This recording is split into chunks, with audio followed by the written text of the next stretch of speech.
Borderlands is all about building on what's happened before to build a stronger product next time. Like with any Borderlands game, it's a game that you can sort of play with some friends and sort of just hang out and have a fun time with and not take terribly seriously, because it's a game that doesn't take itself all that seriously. The first rule of drama is put interesting characters together and let them interact. And I think that's one of the things that Borderlands is very good at. We really want to kind of move the industry forward in a lot of ways.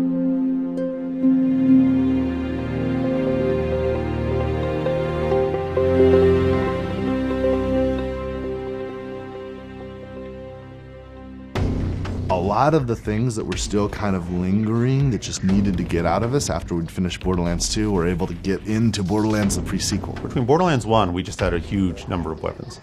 And when Borderlands 2 showed up, we said, okay, well, what are we going to do to keep the weapons fresh and interesting? We realized that what we needed to do was diversify them on another level. We needed to make the manufacturers more distinct. It was like, okay, well, what gun fantasy are we not hitting? We have Torque, and they're all about explosions. They're about feeling like you're Arnold Schwarzenegger in an 80s action movie. Tediore is like you're buying guns from Walmart. How can we make this the cheapest feeling gun possible? We added the idea that when you reload it, you throw it and it explodes. Dahl is guns for the career soldier, for the mercenary who wants a really, really reliable gun that doesn't have a lot of recoil. Jacobs is basically guns for cowgirls or cowboys. Molly 1 are guns that are basically all about elemental effects. They're supposed to feel really sleek and sexy and very, very sci-fi. Vladik stayed the most pure to what it was, which is it's all about rapid fire rate, being the most, just firing a lot of bullets. We're going to have like some lean, like, you know, Wilhelm it might be sort of more lasers, Misha maybe more kind of Jacob style pistols, maybe some kind of benefits there, but we don't want to lock people in. We definitely want to make people feel free to use whatever weapon they feel is going to be most entertaining to use.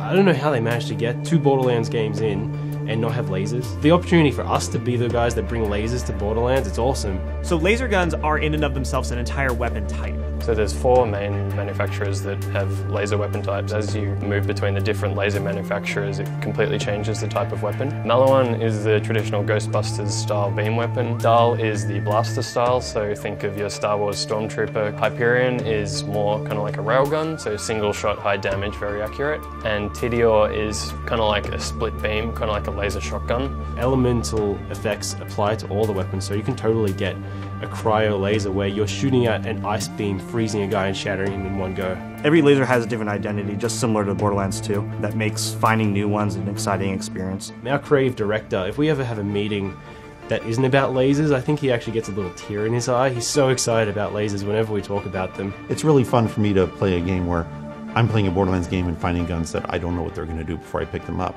It's very entertaining. Wait, why the hell are we playing this kids game? Oh, you know, maybe because shut the hell up, Morty!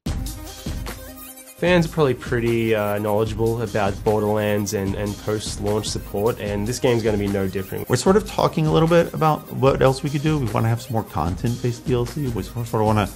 We're still finishing up the game, so we haven't got too deep into that. But we have had a history of supporting DLC, and I think really badass DLC. Tiny Tina, it really showed what you can do with the DLC pack, and we're interested to explore things like that, you know, where we really turn things on their head and just have a lot of fun with what we can do with the DLC packs.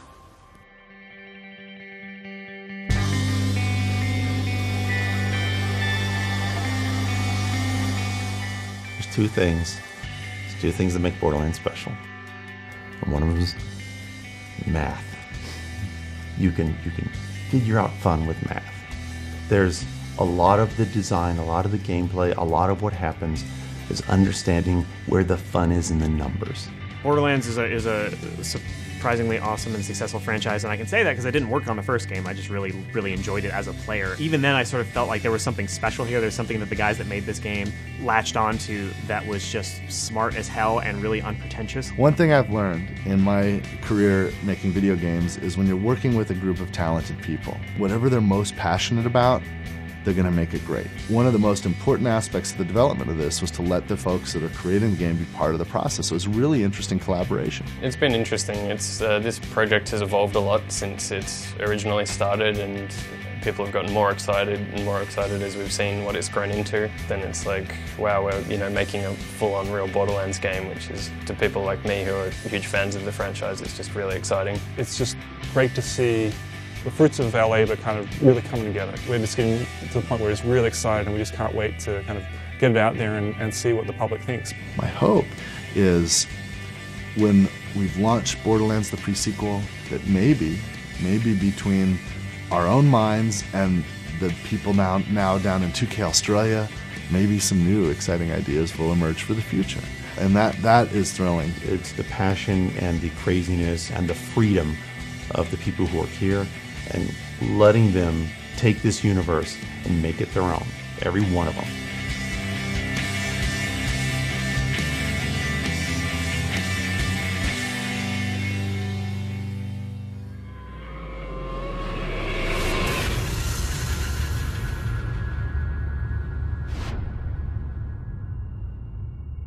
You coming?